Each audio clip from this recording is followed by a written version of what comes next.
Bad news for people who believe in the free press. It appears that Chelsea Manning is back in jail for refusing to give testimony. Now, the New York Times is reporting that Manning is now back in jail because she refused to answer questions about WikiLeaks in a criminal inquiry into both WikiLeaks and Julian Assange. Now, this is not over Russia. This is not over the Hillary Clinton leaks. This is actually going back to when Chelsea Manning had actually leaked to WikiLeaks the information on, for example, during the Iraq War and some of the war crimes that our troops had been shown on camera committing. Now, this is something that the Obama administration had pursued, and then afterwards dropped. President Obama did end up commuting the sentence of Chelsea Manning as one of his last acts. But now that probe has been revisited and revived by the Trump administration. So they convened a federal grand jury, and they have subpoenaed Chelsea Manning to testify, to which she refused to do. Now, during her testimony on Thursday, it's to show you kind of how fearless she is. She responded to every question that they asked by saying, "This violates my constitutional rights." That's awesome. Now, unfortunately, Judge Claude H. Hilton of the Federal District Court in the Eastern District of Virginia ruled that Manning must stay in civil detention until she testifies. So now that's interesting, right? So she's subpoenaed to testify, she refuses to testify, and they can literally hold her in jail until she decides to either testify or the grand jury gets disbanded. So this is literally holding someone hostage for their testimony. That's what's going on here. So they are compelling her, basically with jail time, to testify against WikiLeaks in some fashion. And we don't know. We don't know exactly 100% the questions that they're asking. But we're pretty sure, according to the New York Times and The Intercept, that this has to do with both WikiLeaks and Assange during the Obama era. So now this is hugely problematic. Whether or not you like WikiLeaks, whatever you think about Julian Assange, you have to remember that WikiLeaks is a journalistic organization. And yes, journalistic organizations, by the way, can have bias. And you look at CNN, MSNBC, you look at Fox News, bias, right? Now, whether you think they have a bias towards Russia, etc., forget that, right? Because at this moment, they can use this as a vehicle to go after other journalistic organizations as well. Now, the New York Times reports that there were multiple reasons to believe that the subpoena is related to the investigation of Mr. Assange, including the district where the subpoena was issued and the assistant United States attorney that requested the subpoena, who was tied to the prosecution of Julian Assange. Another Assange associate, David House, told the Washington Post that he testified before the grand jury as well.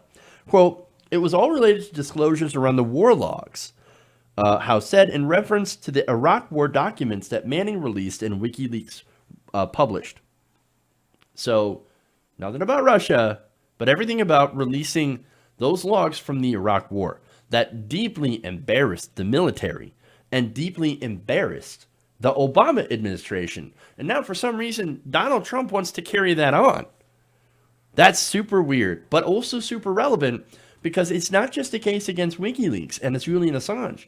This is actually a case against the First Amendment, against Article 1, which establishes a free press to hold people in power accountable.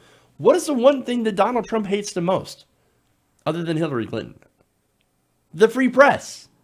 They hate the media, they hate the news, and they want to come out with alternative facts. This is fascism. Fascism. 100%.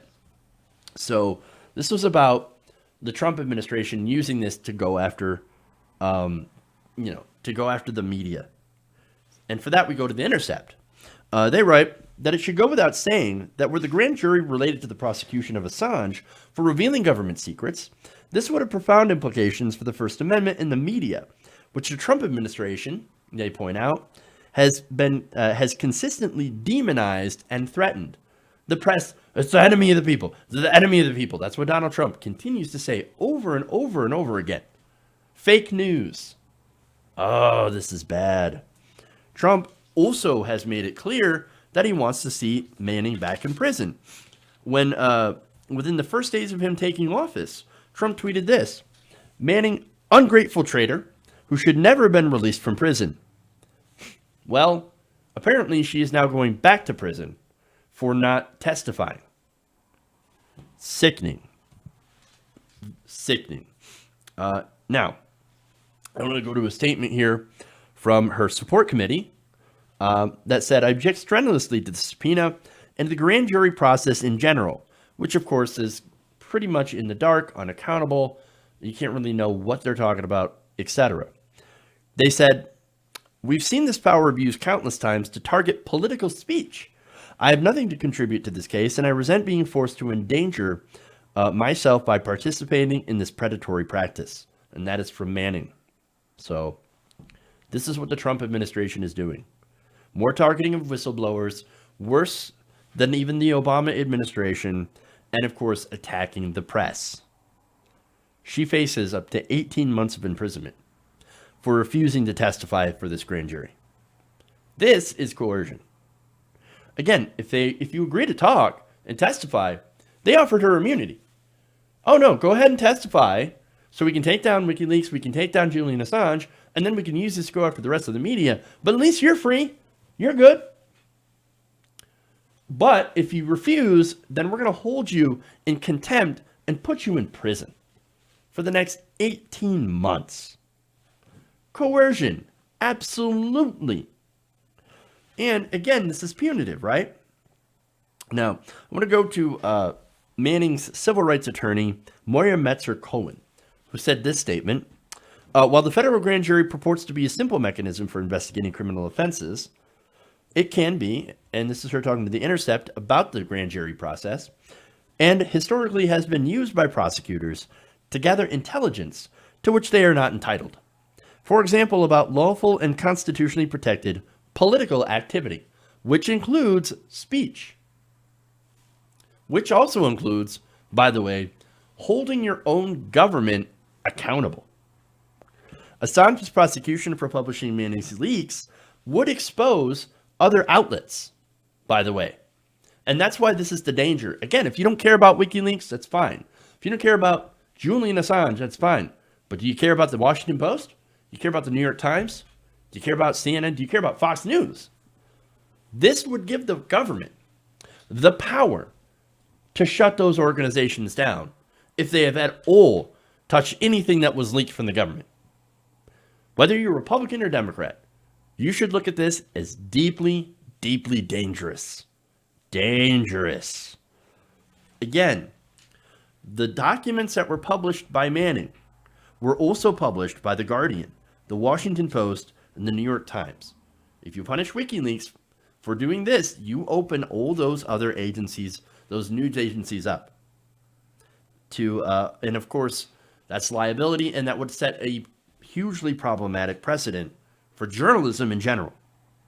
Imagine the government being able to compel leakers to testify against those organizations who disseminated their leaks by throwing you in prison. And dangling don't worry, if you just testify to what you said against these outlets, well, then you're free.